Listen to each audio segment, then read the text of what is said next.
live recap of Friday Night Smackdown for May the 28th, 2021.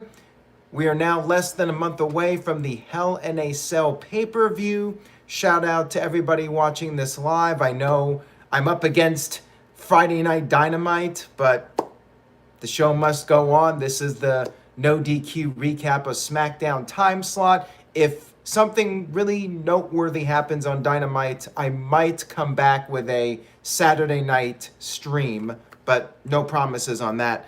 Let's go ahead and get started with SmackDown. That's why you're all here.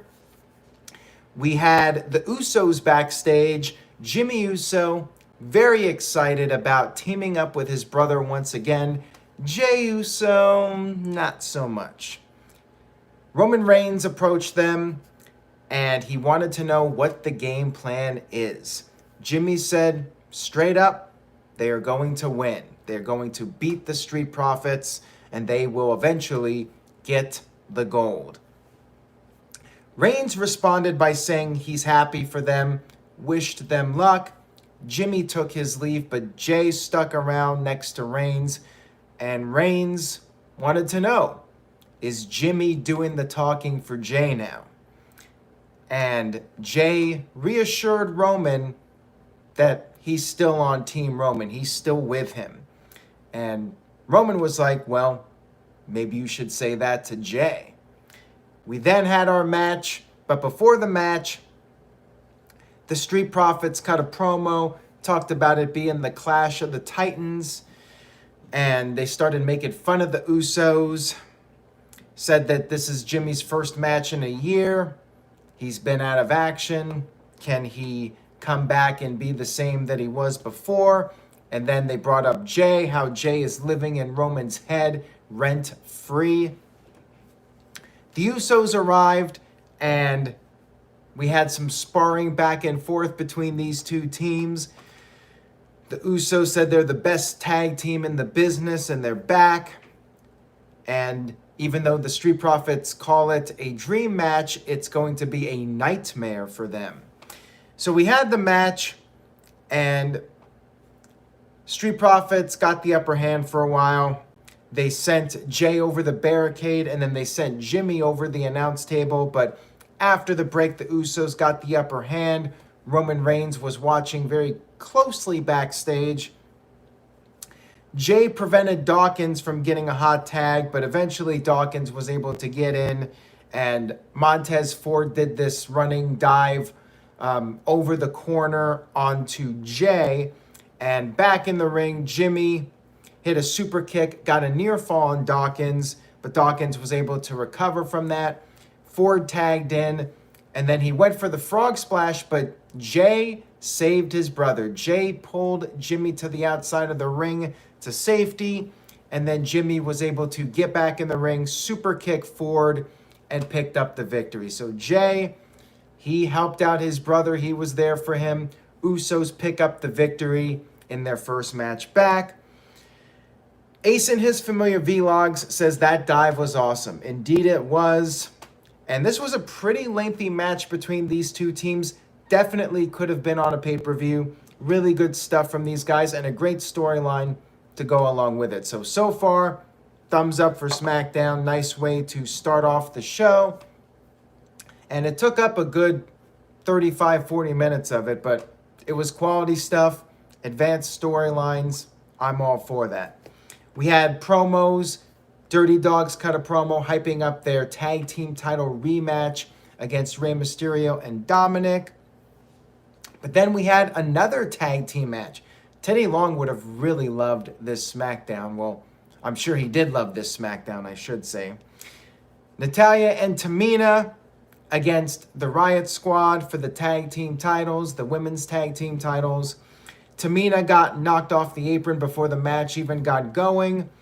Natalya attempted to go at it alone. She attempted a double sharpshooter, but she could not do it. She was, though, able to tag Tamina, who got back up on the apron, and Tamina picked up the win with a Superfly splash before Liv Morgan could come in and make the save.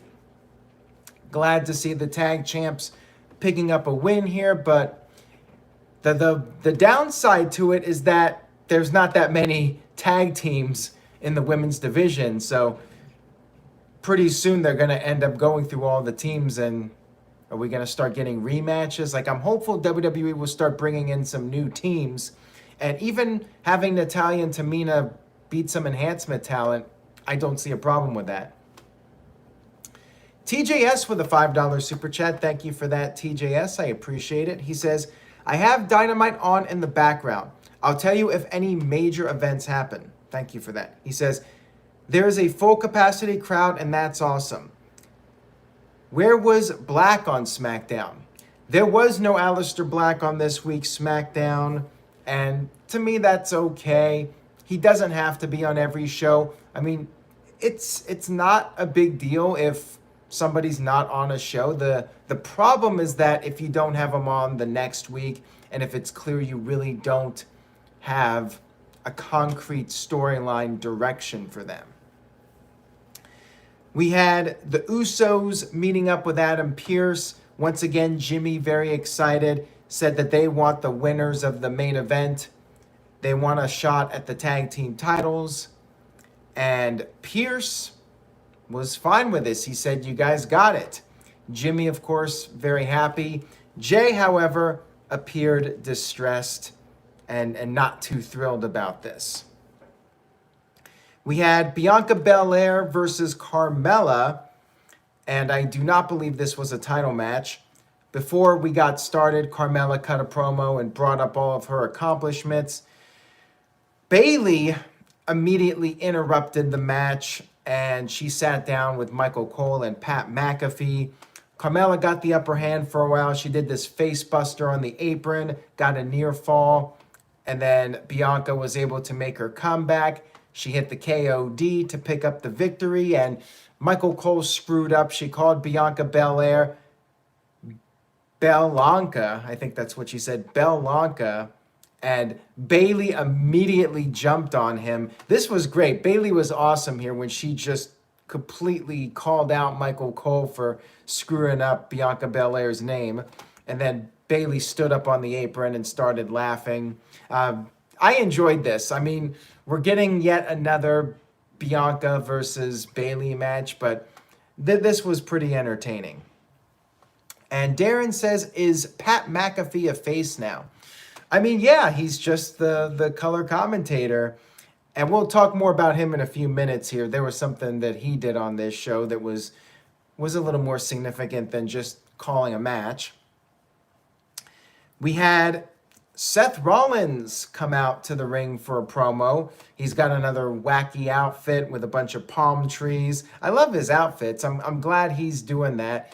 You know, taking a page out of Jimmy Hart's playbook. Jimmy Hart had all the colorful outfits, and, you know, that makes you stand out. I think it's great what Rollins is doing. By the way, chat room, help me here if I'm wrong. I think Rollins has new music again. I'm pretty sure it was different from the music he's been using the last several weeks. It sounded similar to his original music, but a little bit different. But then again, the other one sounded more similar to his old music than that song he was using throughout 2020. CC Drink says it sounded new. And Ace in his familiar vlog says, yes, Rollins has new music. Rollins said he's not there to talk. He's there to fight Cesaro. But of course, Cesaro was not there. Cesaro injured, well, taken out by Rollins last week. And Rollins showed the footage and then had some audio of Cesaro in the hospital, which was a bit cringy. I mean, this was the Vince McMahon style toilet humor. And other than this, I really enjoyed the promo. I mean, that I think was unnecessary and it was just dumb. You know, not one of those good heat moments, but rather like, why am I watching this moment? But yeah, overall, I thought Rollins did do a good promo. And he said the fans should be blamed for this, for brainwashing Cesaro to think that Cesaro could disrespect Rollins and get away with it. Rollins said his hands are clean. And TJS says, was it a fart? I mean, that's what it sounded like. It seemed like it was something that Vince Bruce Pritchard, they probably thought was funny. Oh man, this is going to get some heat on Rollins. And I feel like those types of bits tend to turn people off more than make people feel like they want to see Rollins get beat up. It's like, I think everything else Rollins did was fine. Good heel heat, but then you had to do the toilet humor. Rollins was happy because it's his birthday, and he started singing his birthday song. And I'm actually sad we didn't get to see something happen to Rollins. You know, it's his birthday, and the bad guys should not be having a happy birthday. The heel should be having a miserable birthday, and somebody should have crashed the party and humiliated him, or, you know, the 1 week where it would have been fine for Cesaro to come out there and do something. You know, normally WWE doesn't have guys selling injuries or worked injuries for very long. This is the 1 week where I would have been okay with Cesaro showing up and crashing the party and humiliating Rollins on his birthday. Like, to me, that was a missed opportunity. And speaking of missed opportunities, this is for Raw. They announced that The Miz will be back on Raw doing Miz TV. So, I mean, I guess he could be a zombie, but I'm thinking not. I'm thinking he's just going to show up as The Miz, which is disappointing. I think he needs to be a zombie now for like 6 months. I still think they should do that storyline. I mean, they promoted the movie, that's that, but yeah, I think it would have been amusing if The Miz was a zombie and they had to find an antidote to cure him. Oh well.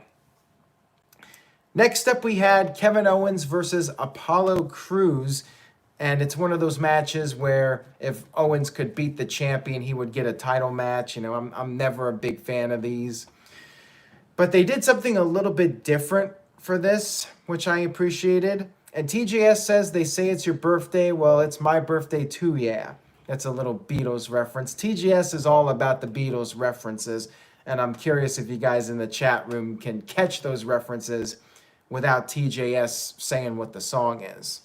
Anyways, Owens went right after Crews, hit a swanton bomb right at the beginning moments of the match, got a near fall. He hit the stunner, and Aziz caused a DQ with the Nigerian nail. So basically, Owens was going to beat Crews. I like doing the DQ instead of just a flat-out pinfall, though it was pretty clear Crews was going to lose. I would have rather they did something that was maybe not so obvious that Owens was going to win and then Aziz just caused the DQ. But hey, it's better than a flat-out Kevin Owens beating Apollo Crews in a match. So yeah, technically, Crews lost, and backstage, Pearce made another match. Kevin Owens will get an opportunity at the Intercontinental Champion, and Aziz will be banned from ringside, and we'll see if that ends up working out, or if Aziz will somehow find a way to interfere in this match. We had Roman Reigns backstage with Jey Uso and asked Jey if Jey wants this title match next week. Is that what Jey wants to do?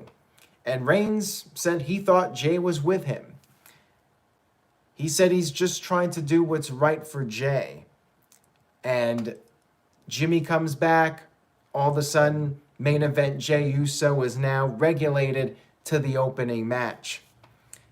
And Reigns said he doesn't want to see Jey go back to a place where people once again ask, which one is Jey again?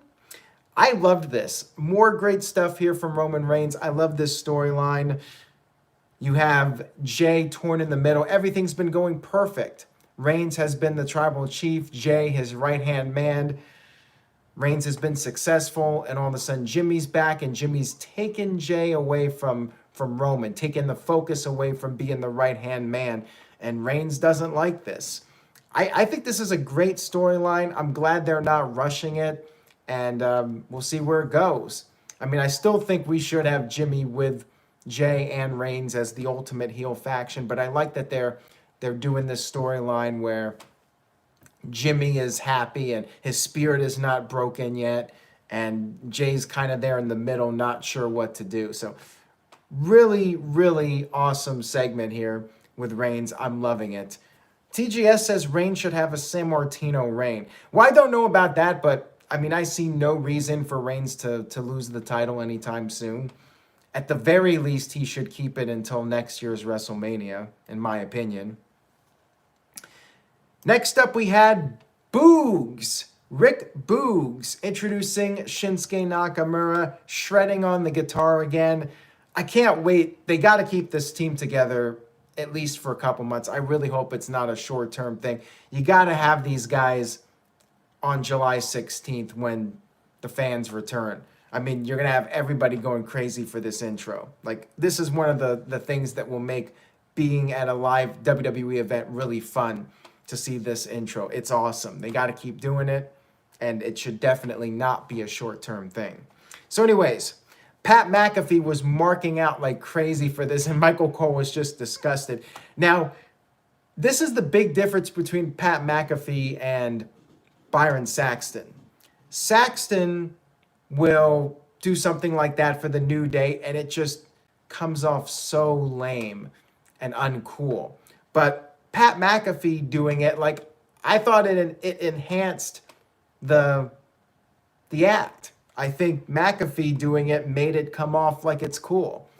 So that's what Pat McAfee is able to do. He's able to enhance something rather than make it look uncool, which is something that Byron Saxton always does when he's marking out for stuff. We had Shinsuke Nakamura versus Chad Gable, and Otis hit a power slam on Shin before the bell rang. Gable got some offense, but I mean, it was basically a squash match, which, I mean, some people are going to be like, oh, they're burying Gable again, but I mean, it is what it is. Gable's not really doing much of anything, and Shin's the hot act right now, so I'm totally fine with it. Shin got the win with the Kinshasa, and after the match was over, Corbin managed to sneak down to ringside and get his crown back. However, Boggs attacked Corbin from behind. The crown was retrieved. Shin got the crown back, and all is right in the world. Totally fine stuff. I enjoyed it. And then we had our main event. But before the main event, and TGS says Pat is great, and Ace and his familiar vlogs liked how Pat had the phone out and the flash on, going all out like it's a rock concert. Darren says, did you enjoy Man Mountain Rock like Elias and Boogs? No, because Man Mountain Rock was okay for that aspect of it with the guitar, but then when it came to in the ring, it was not good. Elias is pretty good in the ring, and Boogs has way more charisma than Man Mountain Rock ever had, in my opinion. And I agree with TJS. Otis is not a good heel. I mean, they really got nothing going on for him. And Daniel says, will you do an AEW Dynamite review? As I mentioned at the beginning, if it's a noteworthy show, I think I will come back Saturday at some point and do a live stream recapping it. But if they just do a basic show, I probably won't. So it's a toss-up right now. I'm on the fence about it. We had Mysterio backstage. He was attacked. Somebody attacked Rey Mysterio backstage. The Dirty Dogs were in the ring acting like they were shocked. They had no idea who did this, but they said the match has to go on and they will take a forfeit if they have to. But Dominik decided to step up to the plate, just like Rey did at the pay-per-view. And Ziggler was like, this is child abuse. They can't do this. But the match was started, and they worked over Dominik for a while. Dominik tried to tag, but there was nobody there. So he's just running on instinct. Dominik was able to fight back. He did a dive over the top onto both of them. He went for the 619, but he missed. Ziggler hit the Fameasser. Dominik kicked out. They double-teamed Dominik. Dominik still kicked out. And then eventually Rey Mysterio's music hit. He hobbled down to the ring. Rude got distracted, and Dominik took advantage, pinned Rude to retain the titles. I mean, this was very predictable, and especially with the Usos. being in contention for the titles. I mean, we all knew the Dirty Dogs were not winning back the titles. So a little bit of an anticlimactic end to the show. And after the match, the Usos came down and we had the face-off. So yeah, it was kind of predictable, but it wasn't terrible or anything. Overall, show was pretty good. Another good SmackDown. I continued to enjoy the Roman Reigns storyline a lot. And, I mean, everything I thought was productive. Shin and Boogs getting a push. You advance that act. And you had the women's tag team champions pick up a win. Continue to build them up as champions. So, overall, again, a way better show than Raw. And I mean, that's easy to say. Easy to accomplish. But yeah, good SmackDown here. Probably will give it a solid B. I really had few complaints about the show. I enjoyed it from start to finish. And Roman Reigns continues to be the guy in wrestling. And I'm really excited for these live shows with Reigns, and a lot of rumors about SummerSlam. You guys can check out NoDQ.com about that regarding a possible main event for SummerSlam with Roman Reigns' opponent. And there's a pretty big rumor about that. And there's also a rumor about the guest host for SummerSlam. Again, check out NoDQ.com for more on that. Don gives the show a C. Wow. And Darren gives it a B+. Matt Helms and Daniel with a B. Ace and his familiar Vlogs with an A-. The Game is on 100 also gives the show a B, as does CC Drink, giving it a B. Well, CC Drink gives it a B+, and Israel Diaz gives it a B.